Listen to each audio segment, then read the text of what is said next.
My name is Sarah Johnson, and I'm a 42-year-old nurse.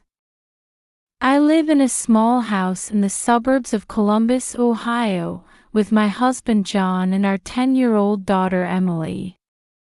I've been working as a nurse at the local hospital for 20 years now. I'm proud to have a job that saves lives. I met John 15 years ago when I was having coffee in the hospital cafeteria after my night shift.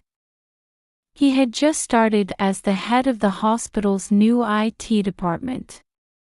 I was exhausted, but his gentle approach touched my heart. Our journey to marriage was smooth. After 2 years of dating, we tied the knot on a beautiful autumn day in Columbus City Park.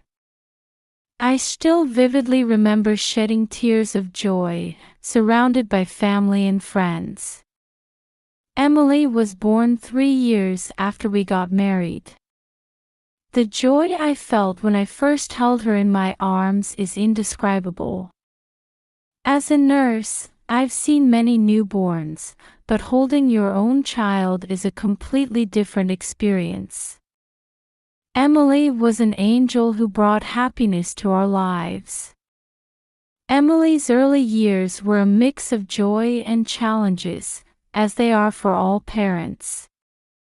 Her first steps, her first words, and her first day of kindergarten, all of these are precious memories for our family. Emily was a bright and active child who especially loved drawing. Our refrigerator was covered with her colorful pictures. However, when Emily was 7, a dark shadow fell over our happy daily life. She suddenly began complaining of shortness of breath and fatigue. At first, we thought it was just a temporary phase of growth. But when her symptoms didn't improve, we decided to have her examined by a pediatrician colleague of mine. After detailed tests, we found out that Emily had a congenital heart defect. At that moment, my world turned upside down. As a nurse, I've seen many illnesses, but being told your own child has a serious condition is a completely different experience. After the diagnosis, our family life changed dramatically. Managing Emily's health became our top priority, and our lives revolved around it. John adjusted his work hours, and I changed my shifts so we could accompany Emily to her hospital visits. Emily's illness also affected our relationship as a couple. At first, we supported each other and stood united, but gradually stress began to build up. John, in particular, seemed to be struggling to balance work and family life. Still, Emily's bright smile and positive attitude saved us many times. Even while battling her illness, she enjoyed playing with her school friends and drawing. Every time I saw her like that, I renewed my determination to support her as both a mother and a nurse. As Emily's 10th birthday approached, her symptoms suddenly worsened. Her shortness of breath became more severe, and she would get tired even with a little movement. The days she couldn't go to school increased, and her bright smile gradually faded. One night, Emily suddenly began to suffer, clutching her chest. We rushed her to the hospital. While waiting in the emergency room, I held Emily's small hand tightly, praying she would somehow pull through. The tests revealed that Emily's heart condition had deteriorated to a dangerous level, and immediate hospitalization was decided. Seeing Emily lying weakly in the hospital room, my heart felt like it was about to break. As a nurse, I've seen many patients, but seeing your own child lying in a hospital bed is indescribably painful. Emily's hospitalization brought great trials to our family. First, there were financial problems. Medical costs in America are high, and although insurance covers part of it, the out-of-pocket expenses were substantial. We drained our savings, maxed out our credit cards, and still had to discuss payment plans with the hospital for the rest. John increased his overtime to earn as much income as possible. Every time I saw how exhausted he was, my heart ached. Meanwhile, I reduced my work hours to stay with Emily as much as possible. Fortunately, my supervisors and colleagues at the hospital were understanding and helped adjust my shifts. However, not only financial problems but also mental stress began to weigh heavily on us. John became increasingly irritable due to work pressure and family issues. I felt the gentle and caring husband I once knew slowly disappearing. John began to express dissatisfaction with me spending many nights in Emily's hospital room. Who's going to take care of the house? What about my meals? Every time he threw such words at me, I felt deep sadness. I couldn't understand why he would say such things when Emily's life was in danger. In the midst of this, John's mother, Margaret, decided to come help at our house. At first, I thought it would be helpful, but Margaret's presence created new tensions. Margaret believed that Emily's illness could be cured by positive thinking. She didn't believe in modern medicine and insisted that herbal teas and vitamins could cure the disease. As a nurse, such unscientific ideas were unacceptable to me. Moreover, Margaret frequently interfered with my housework and child-rearing methods. "Sarah, you're spoiling Emily too much. With this kind of cooking, you'll never keep John's stomach happy." Being bombarded with such words almost daily, my confidence gradually crumbled. John took his mother's side and began to blame me.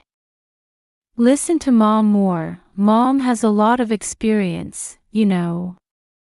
Every time he said such things, I felt overwhelmed by loneliness. The tension in the household increased day by day.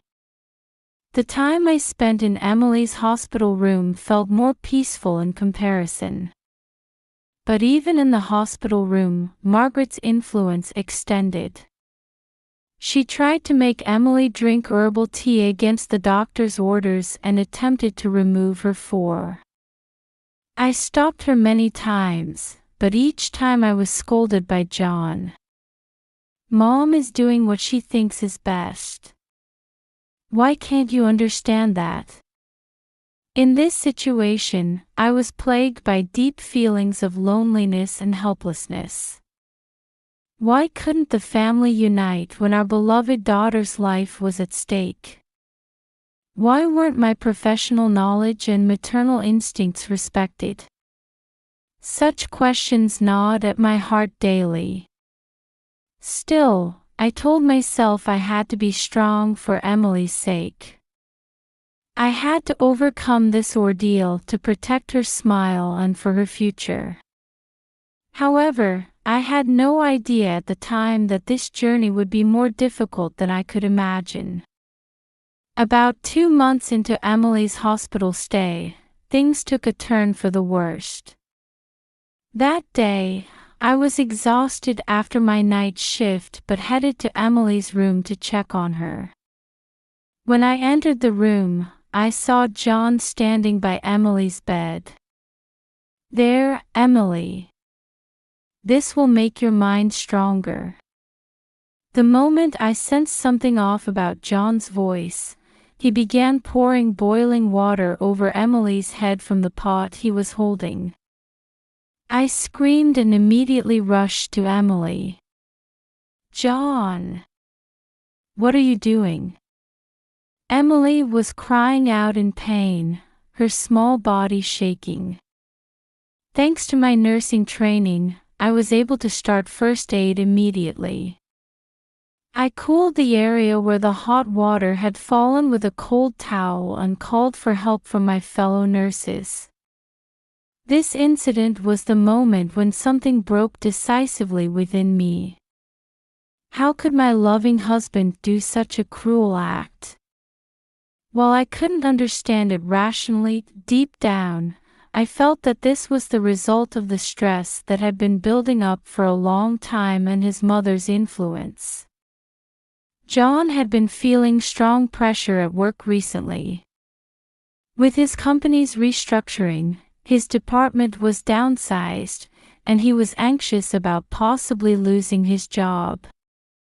In the midst of this, his mother Margaret was imposing old-fashioned values on him, saying things like, "A man must be strong," and "Showing emotions is a sign of weakness." "Sarah, this is proof of love.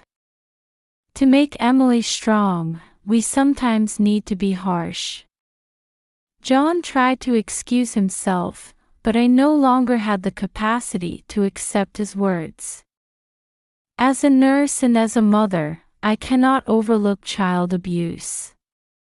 However, surprisingly, even after this incident, John and his mother tried to leave for their planned trip. "I found a hot spring therapy that will be good for Emily. We'll go first, and then we'll take Emily there." Margaret said this and started packing her bags as if nothing had happened. John agreed, saying, "It'll help me relieve work stress too, so I'm going." I was stunned. How could they go on a trip when our daughter was seriously injured? But I couldn't stop them. As I watched them leave, something decisive changed within me. While focusing on Emily's treatment, I thought deeply about my own life. As a nurse, my mission is to protect patients' safety and health.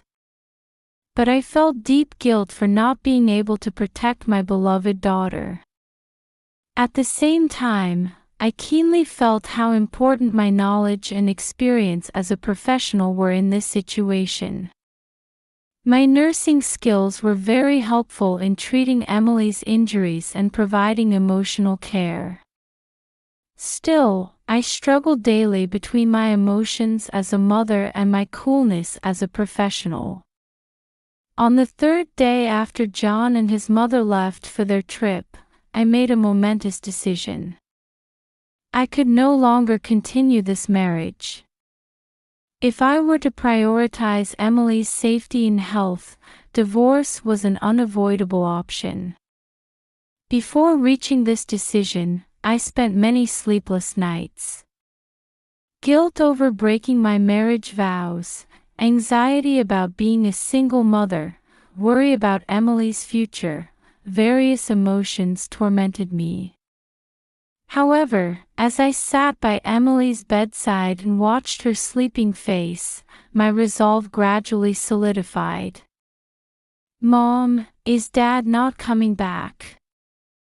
To Emily's innocent question, I gently answered, "Dad is on a journey to find his own path right now. But it's okay. Mom will always be by your side." The moment I uttered those words, a quiet determination sprouted in my heart. From now on, Emily and I would walk a new path in life together. The day after making my decision, I contacted Jennifer Brown, a reputable local divorce lawyer. Ms. Brown understood my situation and immediately sprang into action. "Sarah, your situation is serious. But don't worry. We'll find the best solution, prioritizing Emily's safety." Encouraged by Ms. Brown's words, I decided to proceed with the legal process. Child custody issues, property division, and above all, securing funds for Emily's treatment, there was a mountain of things to consider. At the same time, I began preparing to sell our current house. There were many memories in this house, but I needed to let it go for a new start. Tom Wilson, the real estate agent, understood my situation and acted quickly. With this location, we should find a buyer soon. I'll do my best to sell it at a high price. Mr. Wilson's words gave me a small sense of relief. If we could sell the house for a good price, it might cover part of Emily's medical expenses. I also worked on arranging a new place to live. I looked for a property that was convenient for Emily's hospital visits and close to my workplace. Fortunately, I found a small apartment near the hospital and was able to sign a contract immediately. Throughout these preparations, I always put Emily first. Creating an environment where I could focus on her treatment and giving her a sense of security were my top priorities. Emily, we're going to move to a new house. It's close to the hospital, and there's a park you like right nearby. Emily looked a bit anxious, but she gradually accepted it as I explained. Mom, will you stay with me in the new house too? Of course, Emily. Mom will always be by your side. As we exchanged these words, I felt anew the strength of my resolve. The road ahead would certainly not be smooth. But I was prepared to overcome this ordeal for Emily's sake, and for my own. I also decided to become more deeply involved in Emily's treatment, utilizing my experience as a nurse. I intended to work closely with her primary doctor and other medical staff to do my utmost to provide Emily with the best treatment. Let's do our best, Emily. Mom will do her best too. Together, we'll overcome this illness. Holding Emily's small hand tightly, I prepared to take a step into a new life. Unknown difficulties might be waiting for us. But to protect Emily's smile, I was ready to walk this path no matter what. John and his mother Margaret returned from their week-long trip the day after I had completed moving to our new home. They unknowingly parked their car at the spot where our former home had stood. However, there was no longer a house there. It had become an empty lot. What is this? John's shocked voice echoed through the quiet neighborhood. Margaret also stood with her mouth open, unable to believe the scene before her eyes. They hurriedly tried to contact me on my cell phone, but I had already changed my number. Eventually, John called the hospital where I work. At that time, I was spending time in Emily's hospital room. Sarah. What on earth is going on? What happened to the house? Where are you two? John's voice, filled with anger and confusion, broke the quietness of the hospital room. I answered calmly, John, Emily and I have decided to live in a new place. We're never coming back. What? Don't be ridiculous. Come back right now. I'm sorry, John. But this is not a joke. Your lawyer should be contacting you. On the other end of the phone, I heard John gasp.